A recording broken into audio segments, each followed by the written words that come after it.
Good evening. Welcome to Liberty and Justice for All. Most of you out there know pretty much what I do from watching the show or from hearing about previews and so forth. And basically what I have been involved in for the last, I don't really remember how many years, is different organizations, different people doing all kinds of research around the country. Now, from a lot of these organizations, I have been given basically instructions to hate this group, or to hate the government, or to dislike this, or something's wrong with all the groups. They put all these groups together, or they keep them separate, but I'm supposed to be a part of one and hate the other. Well, I don't hate anybody. What I've found is there always seems to be some pieces missing somewhere. Some of the things that go on that the government does, that the media does, the influence in our life, the fear-causing events that keep going on, have always puzzled me because they never seem to fit together. There was always something missing. You can talk about one group of conspirators doing this, or you can talk about another group, or you can talk about the Federal Reserve, or you can talk about Congress. I don't care who you talk about. They all seem to be getting their orders from somewhere, or their direction. I don't know if orders is the right word. Well, tonight we have Eric Phelps in the studio with us to tell us what he has found out. Now, the one main thing that I have found in all of my studies, and the only place that people really come out and say, here are a group of people that you're supposed to hate, is the Jews. Well, I never hated the Jews. I got some great friends who are Jews. And so I never could figure this out. I don't think the Jews did something bad. I don't think the Jews control the world or even want to. Well, Eric Phelps has helped me out in his study.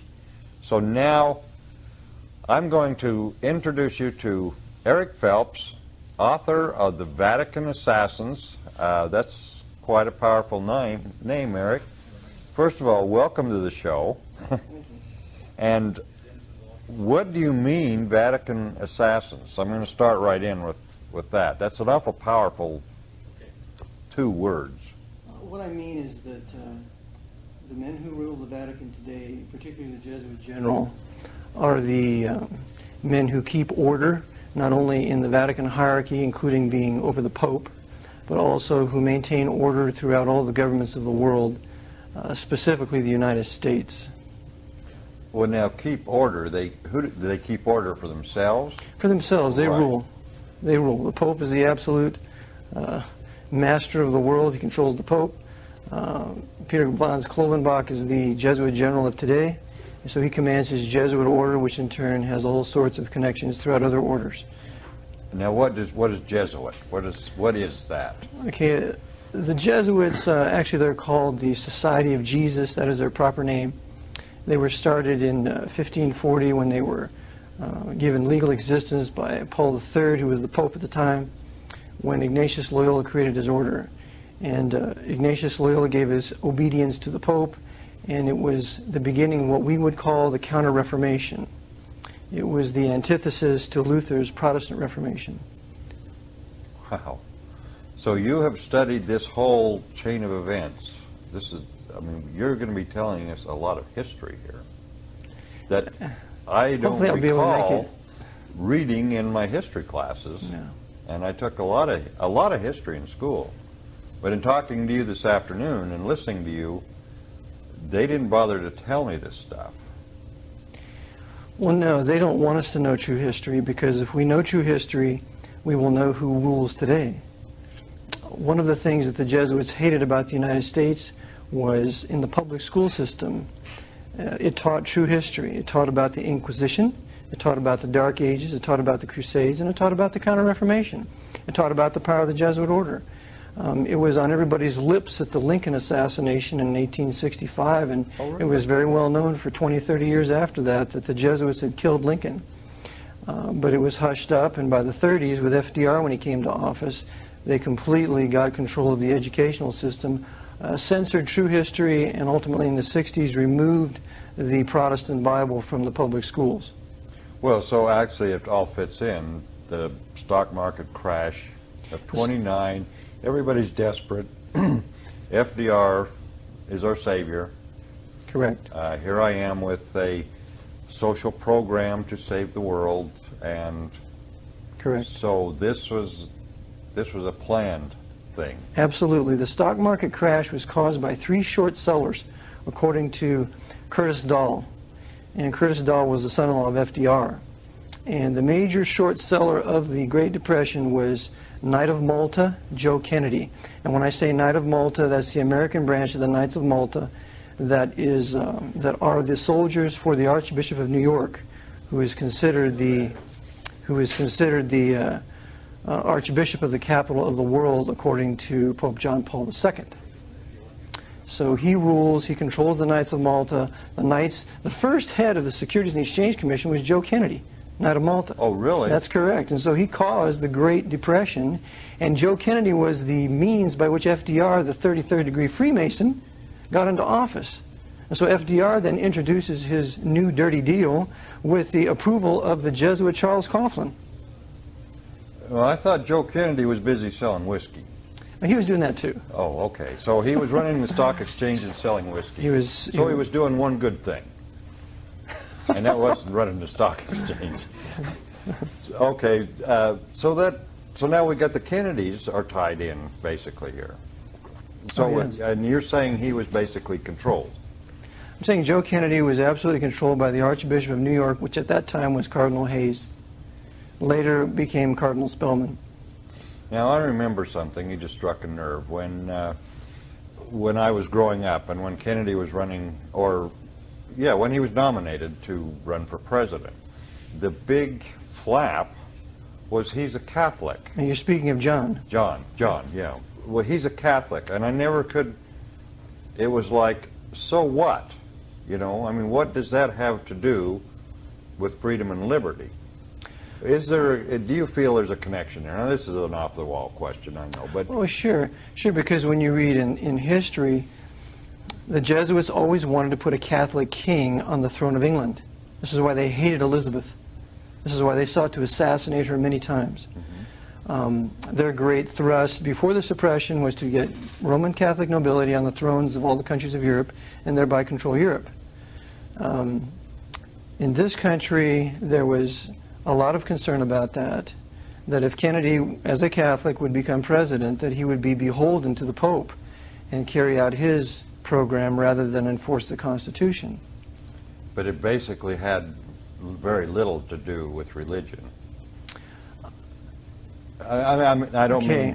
mean, well, let's put it this way. I was raised in Utah, so I was raised in a specific religion that was different than Catholicism. Not saying either one's good or bad. I haven't a clue. Actually, I'm not too crazy about organized religion at all. But the fact is that it had nothing to do with these two different types of belief systems. It was who could be controlled. Okay, what we have to do is we have to distinguish between the Jesuit order, the Roman Catholic hierarchy, and the Roman Catholic people themselves. The Roman Catholic people have no idea of the power of the hierarchy and the Jesuit order. None. You talk to the average Roman Catholic about the Pope running to rule this country, and you think you're crazy. But that's because he's never been taught the doctrine of temporal power, which the Pope was given in 756 by Pepin the Great. 756. 756. Well, you're getting back there a ways. Right. He was given the spiritual power in 606 by Phocas, and he was given temporal power by Pepin 150 years later in 756. And this isn't something that's just read to the average Catholic. No, and when you see the Pope's flag, you see the two keys. One represents temporal power, other spiritual power. And when Victor Emmanuel took Rome in 1870, he took the temporal power from the Pope, Pope Pius IX. He said, I quarrel with no man's conscience. You, Pope Pius IX, you can remain Pope of all the Catholics. You can have the spiritual power. But I have temporal power. I am King of Italy. And for that reason, the Pope locked himself in the Vatican and declared himself a prisoner.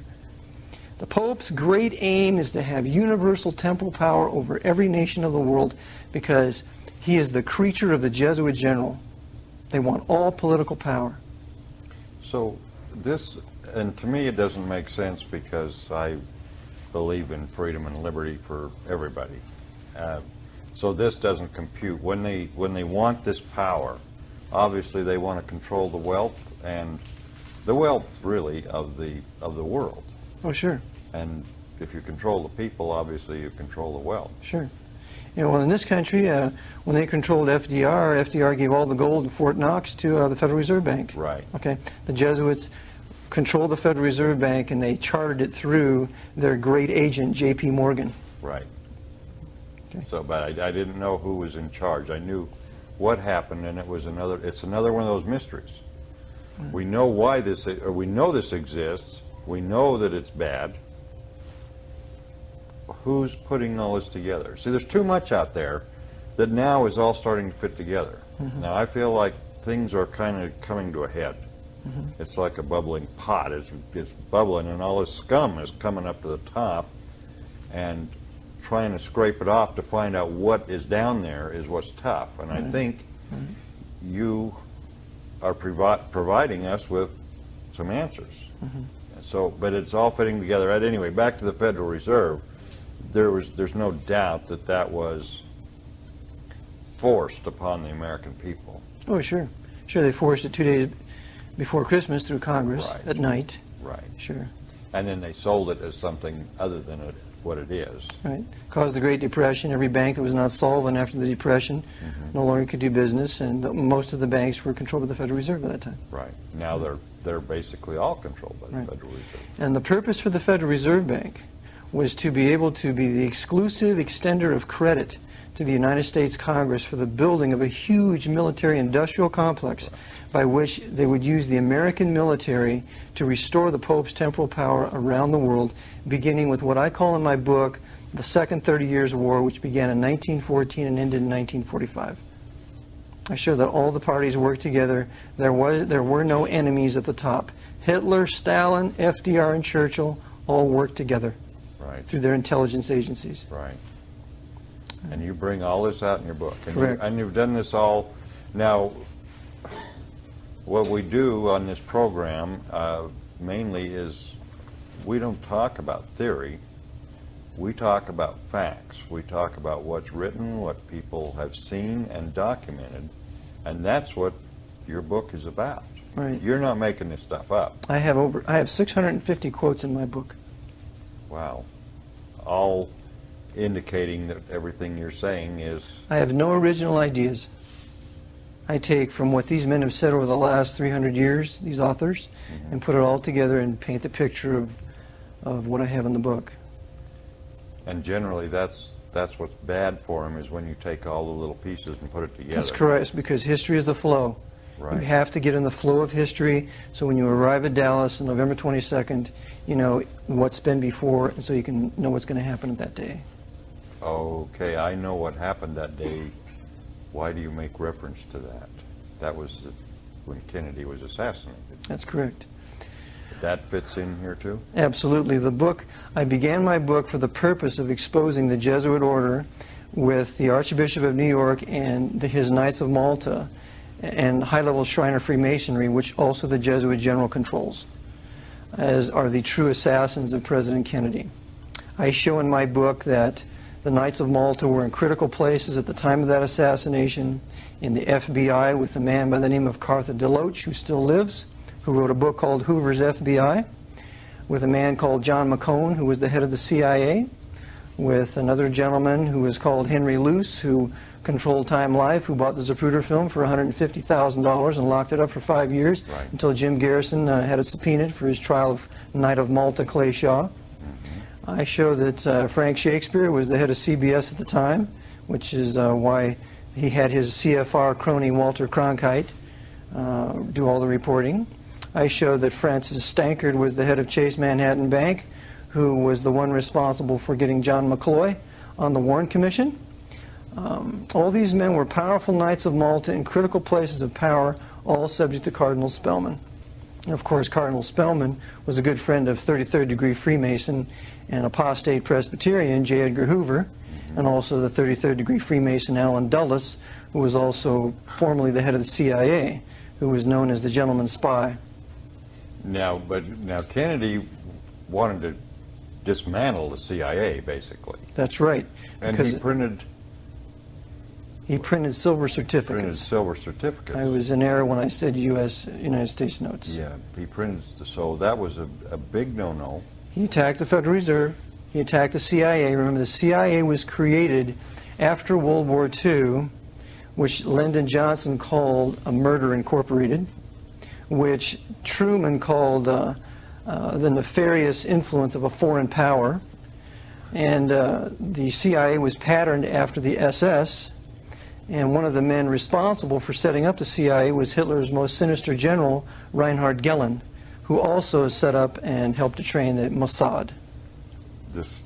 He set up the CIA.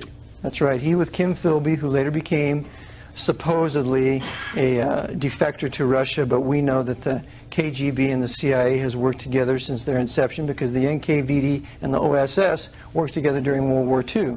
And we are not so naive to believe that abracadabra overnight with the beginning of the Cold War, these secret intelligence agencies became enemies. Right, exactly. Now you mentioned another one of my favorites in there, Arlen Specter. Where does he fit in there? Now here's a real piece of work. Well, as much as I hate to admit it, Arlen Specter is from the state that I reside in, and he's been a perennial senator ever since that day for the most part. I call him in my book Spelly's Jew. He worked for the Cardinal. He was the author, of course, of the single bullet theory. The zigzagging. The zigzagging, right. Ridiculous single bullet theory. Right. And for that, he was rewarded with a lifetime in the U.S. Senate. He was, of course, affiliated with the Council on Foreign Relations, and he has been a good boy ever since. Of course, he voted to acquit Mr. Clinton from being expelled from office. Right. And he's also a gun confiscator. Yeah. I mean, this is so amazing, these people and these things that are out there. And what the press does with it, where they draw the line. You can't say this, you can't say that, and everybody goes along with it. Well, I'm blown away. I mean, this show that we do, we try and tell truth. Now, before 10 o'clock at night, I can say Arlen Specter, I can say Clinton, I can say U.S. government, but I can't say shit.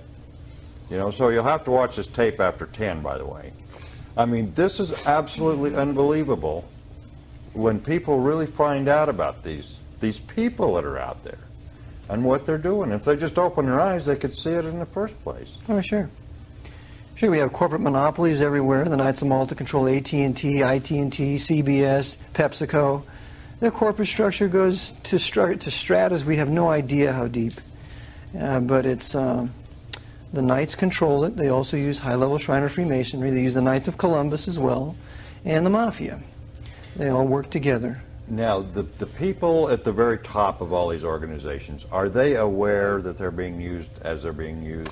The high-level Shriner Freemasons, they would know. Okay. But most people. But most people down below, they don't know. The Knights of Columbus are taught to hate the Freemasons. They're taught that they're enemies. And at a lower level, they probably fight it out a few times. But at the high levels, you have, for example, at the beginning of the Vietnam War, the Secretary of the Navy was Francis Matthews. Francis Matthews was the chief of the Knights of Columbus when he came into office. He was the one responsible for ferrying the North Vietnamese Roman Catholics down to the south, according to Fletcher Prouty, which was the single most agitating thing that caused the Vietnam War. So here's this the highest Knight of Columbus working for Cardinal Spellman, causing the Vietnam War. And he's working in conjunction with other high-level Freemasons and Knights of Malta. The Knights of Malta being John McCone, the head of the CIA. Prior to that, high-level Freemason of Allen Dulles, head of the CIA. So they're all working together. You just struck another nerve. Vietnam. Been there, done that. Not happy about it. What was that all about? Now, were they there too? Yeah. The purpose of Vietnam, about there? Yeah. The purpose of Vietnam was to kill 2 to 3 million heretic Buddhists, because the Jesuits have done that before. They were using Mao Zedong at the same time to kill 50 million Buddhists in China. So to kill the heretic Buddhists off at the same time to destroy patriotism in the United States. But they also used Vietnam for the explosion of the drug trade that they had already been involved in a century before with the opium trade out of China. But they exploded the drug trade into the United States using Air America, which was controlled by the CIA, and also the Mafia, particularly Santos Trafficante. So the mob and the CIA working together to give us this huge, massive drug trade that's on every corner of every street in every major city. Right, exactly. And not fed by a bad guy in Colombia. No. No, And then they use that to justify more laws right. against the average person. Right. So that was, I mean, I went to Vietnam in a patriotic way. I mean, I was going to defend my country against the evils of communism. That's right. That's what our forefathers did in World War II. Right. They thought we were going over to fight the Nazis. Right. But we were not told that the Knight of Malta, Mr. Larkin on Wall Street, was financing Hitler. We were not told that the Federal Reserve was giving millions of dollars to Adolf Hitler. Adolf Hitler was built by Wall Street, and they're going to send American men over there to fight a monster they created? Right. Okay, so what was being done is the Pope was busy purging Europe of its Jews and purging Germany of its Protestants, because East Germany was primarily Protestant. They had built Stalin's Red War Machine with Henry Ford, when Henry Ford built Gorky. And so they mechanized the whole war machine, and those trucks and tanks that came in had all made in USA. When they killed and mass gang raped the German women of East Prussia and East Germany, to the extent that they threw themselves into the wells because they didn't want to be raped anymore by the savage Red Russian army.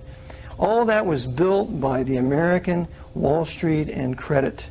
So my father went over there and became a tail gunner in Germany for what? They weren't fighting a real enemy. That enemy had been created by Wall Street. Right. My generation went to Vietnam for what? The North Vietnamese had been created by Wall Street. Right, exactly. So it was to purge heretics pursuant to the Jesuit oath, to make relentless war, to extirpate all heretics and liberals from off the face of the earth, no matter how many Roman Catholic people they have to kill. No matter people, all people. Right. Now, what's wrong with the Buddhists? What was their big problem with the Buddhists? Well, the Buddhists were not under the control of the Pope. They didn't need him. They could have a sustaining lifestyle there in Vietnam. Furthermore, the Buddhists have been the enemies of the Jesuits for many years. The Jesuits that came into Vietnam or into Japan in the 1500s and 1600s and sought to take over Japan. Well, the emperor expelled the Jesuits in 1639, and the Jesuits were not allowed to go back to Japan for over 250 years until they were given formal re-entry in 1913. So magic year. Right. So it was the Buddhists have been the enemies of the Jesuits for a long time, but the Jesuits feigned themselves to be Buddhists to get control. But the Buddhists, and I've had a lot of experience in Vietnam and other places with Buddhists. Buddhists are about one of the most gentle groups of people, loving, caring, leave me alone, I'm going to learn for myself. I mean, they're not war people. Right. They're not even. But they don't want to be controlled by the Jesuit temporal power. Right. Because that's why the Buddhists set themselves on fire in Saigon, because of the terrible persecutions of that Jesuit tool, Diem. Mm-hmm. He was persecuting the Buddhists all throughout Vietnam, and so they were protesting by burning themselves. And of course, Diem was the creature of Cardinal Spellman. Yeah. And Kennedy kicked the CIA representative out of Vietnam, and Diem, of course, ran to the local Jesuit church, which he was turned over to the Buddhist generals, and they executed him. So Spellman was furious about Kennedy's responsibility in the execution of Diem. Oh, really? Right. So now, but every time you turn around, apparently in your research, this all fits together. It's all about the Jesuits restoring the temporal power of the Pope around the world by erecting dictators in every country that are loyal to and obedient to the Pope. of Jesuit making. And when I refer to the Pope of Jesuit making is the infallible, quote-unquote, Pope of 1870.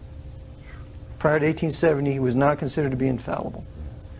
Well, I can see, and I have to go in my area a little bit, I can see right now why the Constitution, as written, would be a threat to this control. Why we have this second corporate government in place that basically, under a whole different administration, people still think that they're under the Constitution, but we actually have this corporate government, which is a tool. It's a puppet. It's corporate government, Federal Reserve, bad guys up high. That's basically what we have. And if the Constitution were there and the people were taught under the Constitution, I don't mean to beat it to death, except if it were in place and people went to school and learned about it and learned about individual freedom, they would learn to do probably the worst possible thing, and that would be to think and to have common sense and to think for themselves. That would be the enemy of this group, right? I mean, that's... Sure. The Constitution is a simple document. There's 7 sections. It was written for anybody with an 8th grade education. It doesn't take a master or a lawyer or a great Supreme Court justice to give us the meaning of what the Constitution says. Anybody that can read and has common sense can know what the Constitution says, just like the Bible. So we don't need these great interpreters. They just interpret to twist and distort, to justify their evil actions that they do against us. Right. But the structure of power is the Archbishop of New York controlling the Council on Foreign Relations of New York. Rockefeller Center is right across the street from St. Patrick's Cathedral. The Knights of Malta, located in St. Patrick's Cathedral, can go right across the street to Rockefeller Center, to Time Life, and then from there the CFR controls all the bureaucracies of the federal government. Right. So if we were to eliminate this bureaucracy or this shadow government, I don't know what else to call it, it's ridiculous, but if the good guys, so we got a whole bunch of people out there that said, oh, I'm an American, I've learned to think, I'm going to think, got together and reinstated this simple document that we were just talking about, it would basically be a war, I would think. That's correct.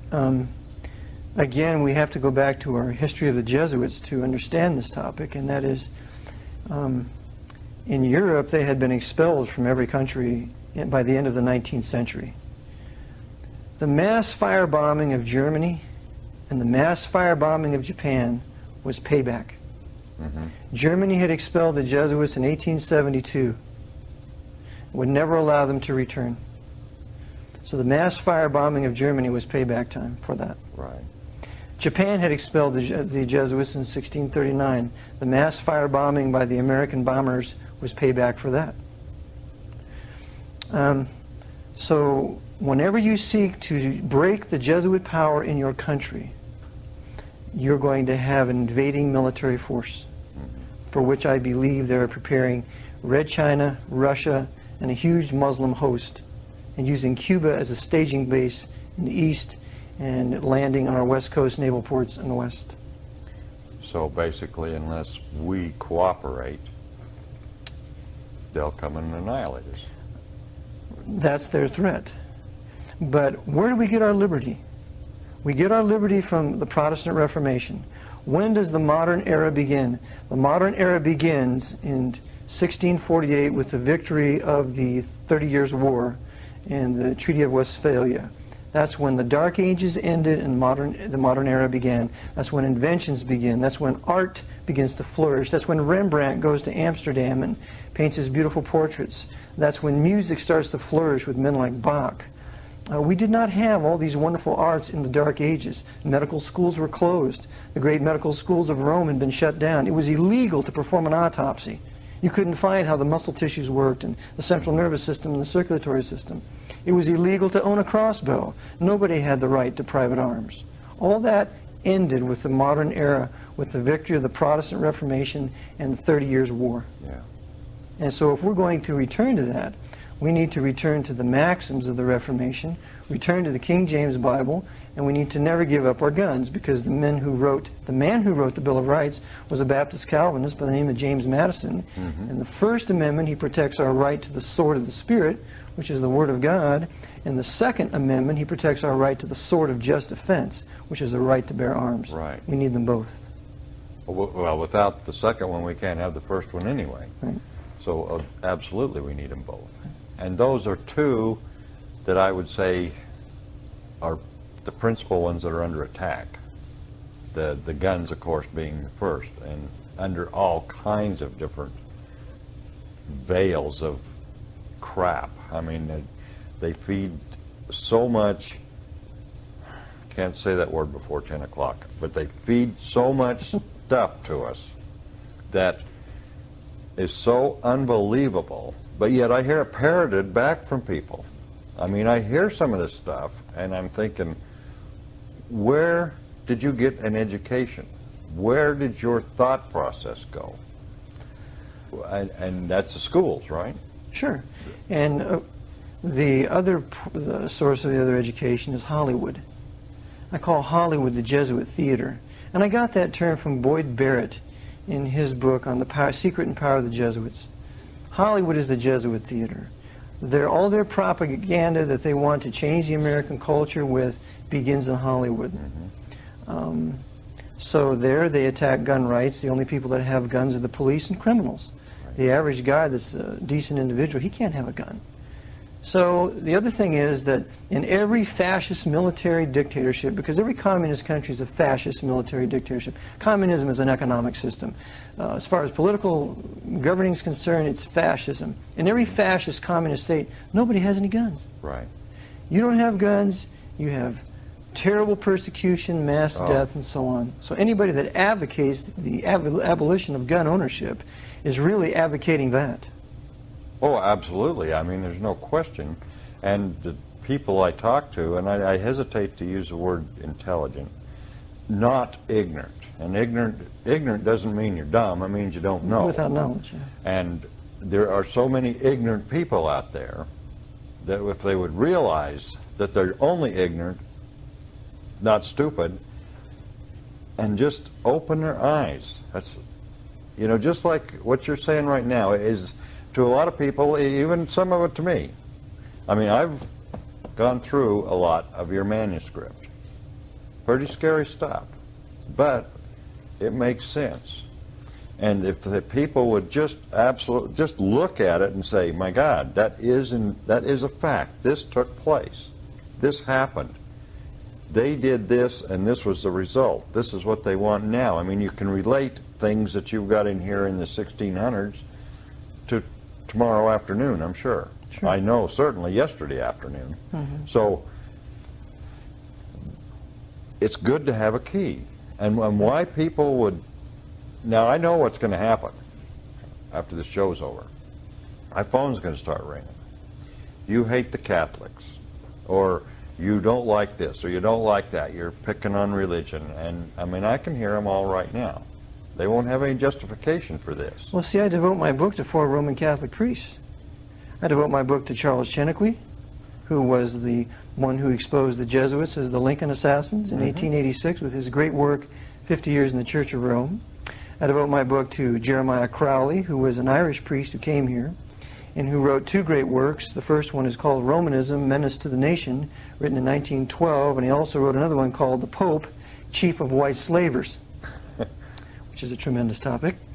And he warned that the Vatican, or the Jesuits, were going to get control of this government and use this government to restore the temporal power of the Pope. That book gave me the key to understand all the U.S. foreign policy for the last 100 years. The other priest I dedicated to is Emmett McLaughlin. He's an Irish priest. He was a Franciscan, and he wrote some tremendous books. One was Crime and Immorality in the Catholic Church.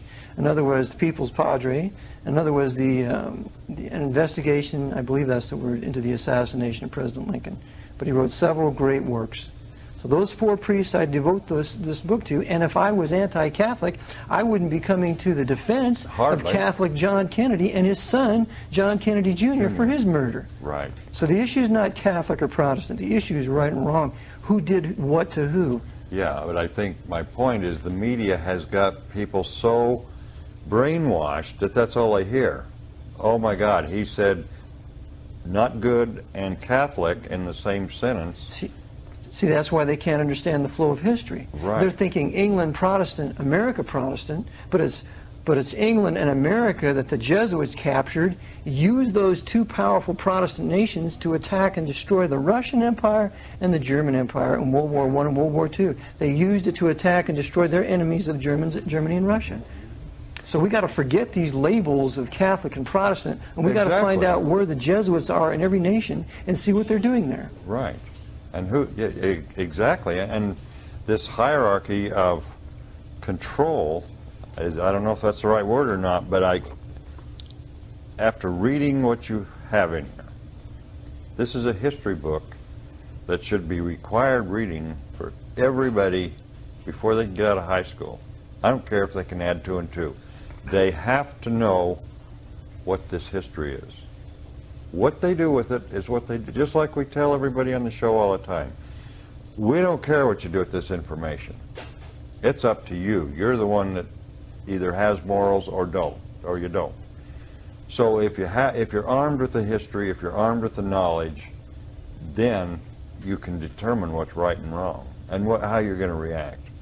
But I don't know, how can we go about getting this in a third grade primer? I think this would be perfect. It's, you know, there's always been good men of every age, and always men who wanted to do what was right of every century. And it's going to have to be up to them. There is no Savior. There is no hero, humanly speaking. I mean, the Lord Jesus Christ is our Savior if we believe on Him by faith, according to Romans 1:17. But as far as men that live now, there's no one that can come and deliver us from this. It's going to take individual good men and women that will speak the truth in love and then do what they can in the power of the Spirit to resist these men, because at the top they're Luciferians. They worship Lucifer, and so there's a lot of occult power in what they do. Mm-hmm. So it's not just physical. And when good men and women begin to do what they should do, then things will change. Automatically. It isn't like a war. You don't have to line up and start shooting. Well, beginning, it's a spiritual war. It's a spiritual warfare that we have to deal with. But unfortunately, it always becomes physical. They always bring in an invading army. That's their only answer. I mean, sure, that's their answer, and they're prepping them now for that. For example, the bombing of the Chinese embassy in Yugoslavia. I mean, that was not a mistake. They're firing up the Red Chinese to want to invade us. Yeah. And they're going to do the same thing with the Russians. They're firing up the Arabs to invade us now. They've already entered into a pact to destroy the great Satan. So when we see all these foreign soldiers coming and mercilessly doing what a foreign soldier does, hopefully we will have been prepared for that. Right.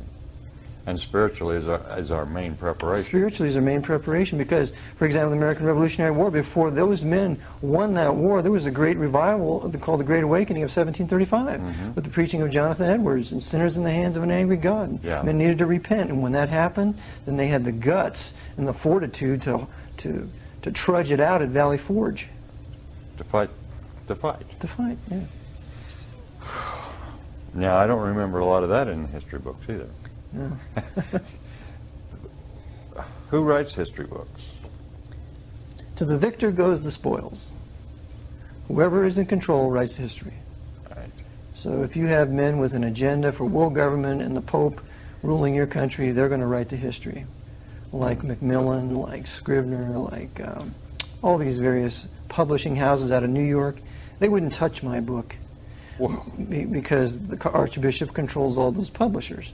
So they're going to control the press just like what they said they would do in the fourth session of the Council of Trent. Because remember, the fourth session of the Council of Trent condemns freedom of speech, freedom of press, and freedom of conscience. Right. And so that's in direct antithesis to our Bill of Rights, and that's one reason why they destroyed the state of Virginia in the Civil War. Because Virginia produced the Declaration of Independence, the U.S. Constitution, the Virginia and Kentucky Resolutions, and the Monroe Doctrine. Right. Yeah. All very detrimental to their efforts. Totally contrary to the Council of Trent. Right. So we're possibly in a situation of being punished again for thinking for ourselves, if in fact that's enough people will actually do that. And I see the reaction a lot when I talk to people about something logical or something factual. And I can't think of it, for instance, but you get in front of a group, and I've had this happen a number of times, that maybe are adversary. You don't know for sure, but you get in front of a group that you don't know exactly how to think, and you bring up an issue or a situation backed up by facts and logic, and their only response is an explosion. That's the only thing they do. It's a total emotional explosion back at you, telling you that to take your basically your facts and your common sense and stuff it.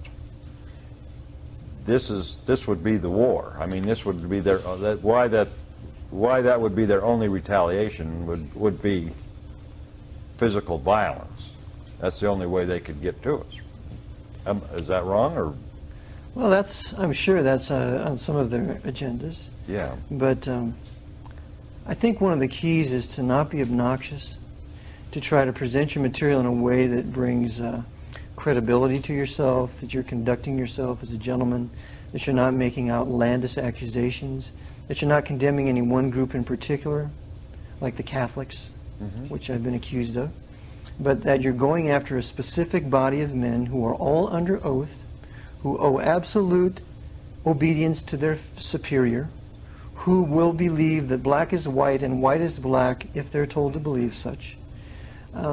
When we go after the Jesuit order, the secret society, what we do is to seek to expose their doctrines, like their theologians, Emmanuel Sa, Licori, Bausenbaum, Molina, Alagona. You expose all the Jesuit theologians where they justify the murder of kings, tyrants, usurpers, and in their definition, a usurper is someone who does not submit to the temporal power of the Pope.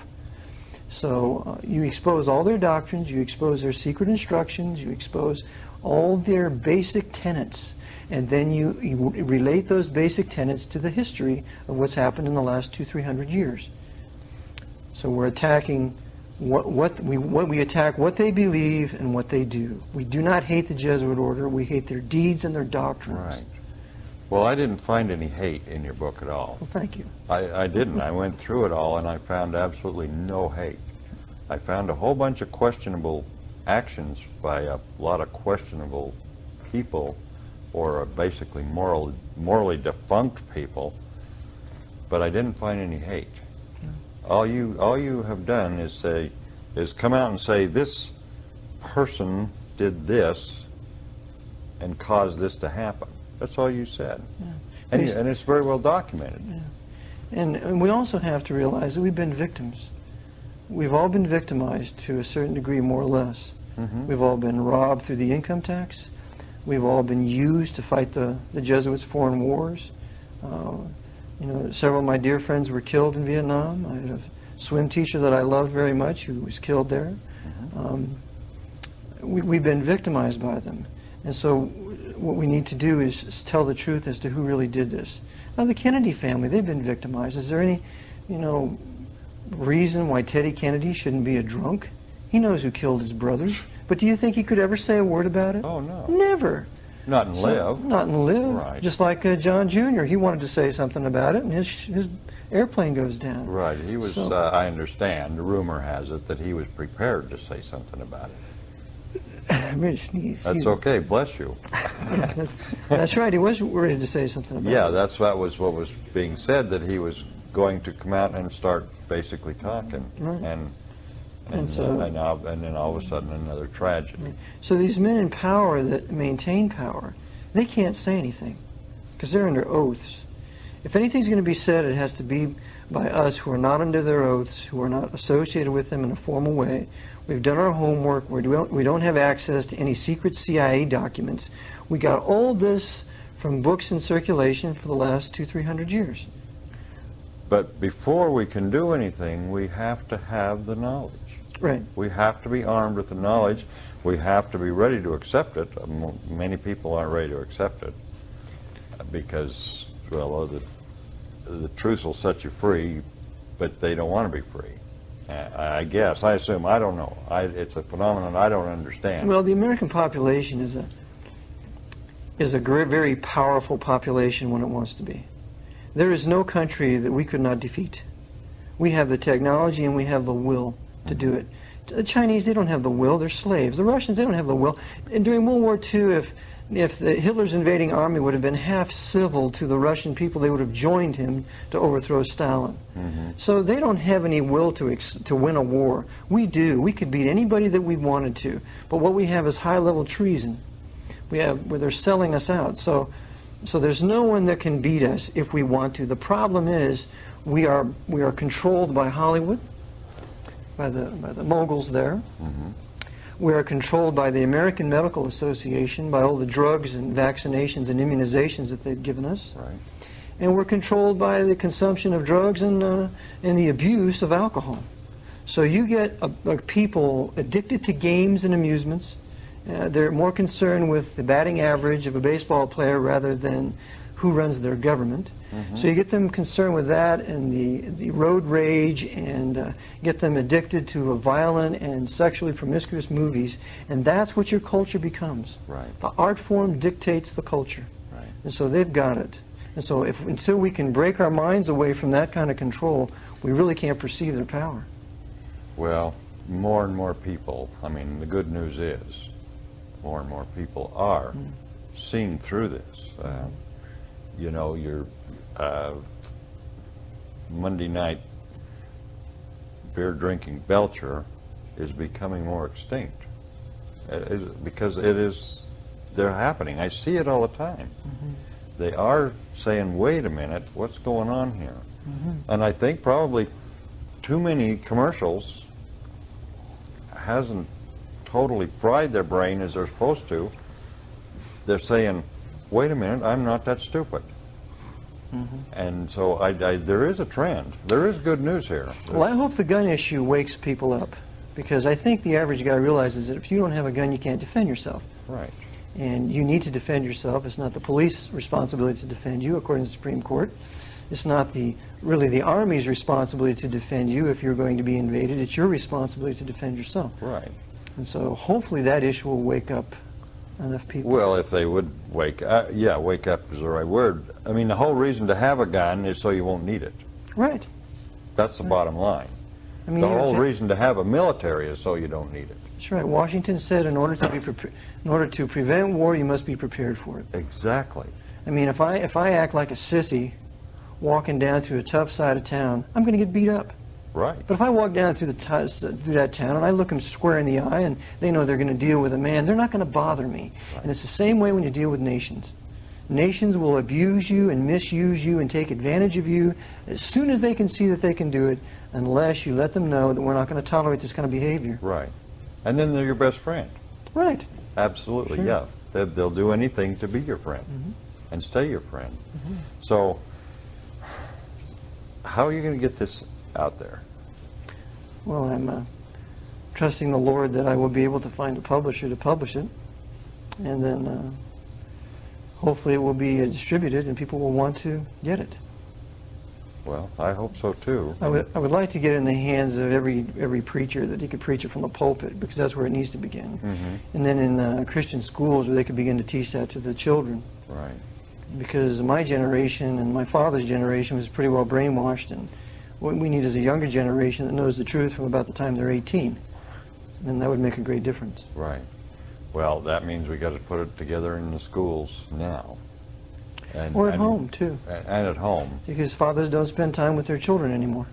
Well, the system also is set up to where the father and the mother, when there are two parents in the home, have to work full time just to pay taxes and survive and raise their 2.5 kids. I mean, it doesn't, to me, the system designed isn't just because the government and everybody else needs more taxes. It's to make sure you don't have the time. That's right. To understand what's going on. That's exactly right. No time to think. Yeah, exactly. So thinking, I believe, is the key. And if people would learn to do it, TV takes it away. Everything's sports, and I'm not against sports. I like a good football game as well as the next guy. But being consumed by it is ridiculous. And the movies that are out, I have trouble even going to a movie anymore or watching a movie because, and probably I go too far, but I'm picking out little things in the movie saying, oh, what do they really mean by this, you know, and instead of enjoying the movie, I'm always looking for some underlying thing, and that's because of this, because I know that this exists. I know that the control. Now, the Jesuits, basically, aren't they pretty much the Illuminati, or close to it? Sure. The Jesuit order was suppressed by the Pope in 1773 with a papal bull, which is the strongest language that a pope can speak in. When they were suppressed, that means that they could not have any legal existence in any Roman Catholic country. That means they could not legally exist in Poland, they couldn't exist in Austria, they couldn't exist in Spain, Portugal, France. They could have no legal existence there. So what they did was they went underground, and they started, among other secret societies, the Illuminati, with one of their soldiers, Adam Weishaupt, and you have now the alliance between the Jesuit general and the House of Rothschild. But what we're never told is, where did the French Revolution come from? That French Revolution was payback for the suppression of the Jesuit order. France was decimated. Thousands of Dominican priests were killed by the Jacobins. The Jacobins were controlled by the Jesuits. The ultimate was the raising up of Napoleon Bonaparte from the Jesuit island of Corsica, and he was a Roman Catholic Freemason. So he was used to punish the Knights of Malta, who had expelled the Jesuits from Malta. He was used to punish the Pope because he imprisoned him for 5 years. He was used to punish the Braganzas, the monarchs of Portugal, by driving them into exile into South America. He was used to punish the Bourbons of Spain, because the Bourbons had expelled them out of all their Spanish possessions in South America. And he was used to punish the Bourbons of France with the beheading of Louis XVI and the beheading of his Habsburg Austrian queen, Marie Antoinette.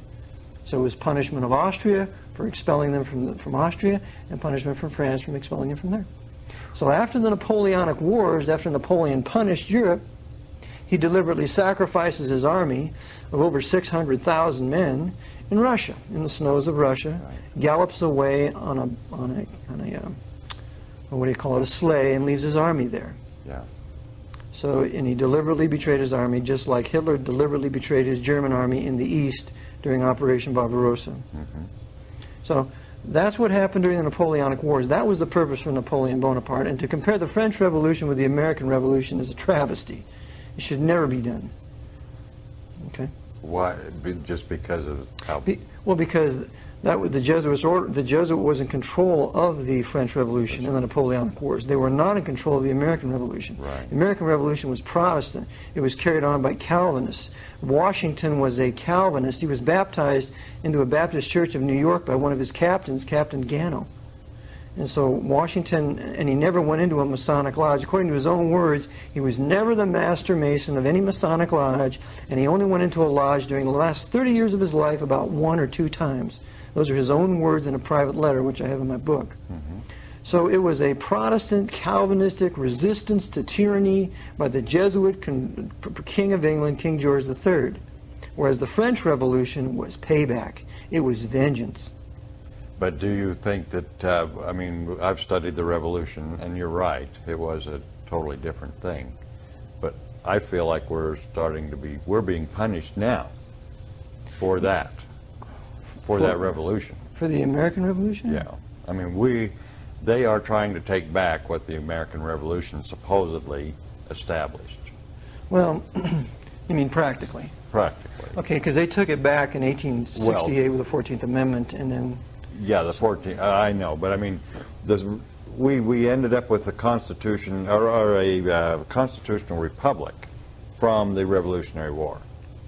Correct. Supposedly. Okay, absolutely. And it didn't last that long. And it lasted until 1868. 1868, with the 14th Amendment. And that created the Holy Roman American Empire. Right. From 1868 to the present, by which they used it to restore the temporal power of the Pope. Right. after they destroyed the Protestant South and so on. But they basically, I mean, they lied to us. Oh, sure. I mean, it's still in the school books. I still read the 14th Amendment was put in to free the slaves. I mean, you It's know, ridiculous. it's absolutely ridiculous. If people, again, would study it and learn what it says and what it means, and then know who they are, and remember how to think, or just think. I mean, just when you see something going on that doesn't make sense, think about it. That's all. Well, when you have professionals that don't want to think, it's very hard to ask the common guy to think, even though they're probably more capable. For example, we have an epidemic of cancer, and yet nobody wants to deal with the causes for that. Right. We have an epidemic of heart disease. They don't want to deal with that. So it's a difficult thing to do, but if we want to be free, freedom carries with it the responsibility of being able to think for yourself and doing what you need to do. Well, you brought up an interesting term this afternoon I never heard it put quite this way, layman. We have been taught that professionals have to make the laws and the rules and do everything because we are laymen. And you said, and I never heard it put this way, layman is a term that applies to everything. Legal, medical, government, See, those in charge know, and the rest of us are laymen, so we don't know. that's what they call us. That's what See, they call there's us. no such thing as a layman. That's a ridiculous term. Right. But when you have organized religion, you have a priesthood, and everybody else is the laity. When you have an organized medical profession that's victimizing millions of people every day, you have the medical priests, and anybody who studies medicine is a layman. Right. They can't know as much as a doctor, right? Right. It's the same way in the law. You have your lawyers and judges, they know it all, but those of us who are not that, we can't possibly know anything about the law, can we? Because we're just laymen. Right. Now, to be called a layman is to be insulted. Exactly. Exactly. It doesn't matter, but I wanted to make a point to people out there that we're not laymen at all. Not at all. We know too much, and that makes us basically, instead of laymen, and they might as well label us the enemy. They already have. Well, that's true. They In their already Jesuit have. oath, they already called us liberals and heretics and called for the extirpation of all of us from off the face of the earth. Yeah. Wow. Well, we're running out of time. I told you I only had an hour, so we can. I don't think we really got through chapter 1. But Eric, your work is absolutely amazing. I know that the phone's going to be ringing. I know they're going to be calling me names, but I'm very used to that. But I also know I'm going to have a lot of calls from people that say, I want to find out more about that. I want to know how to help. And to find out how to help is to find out how to think, to read, to see what's going on, to really know what we can do with anything. So anyway, Eric,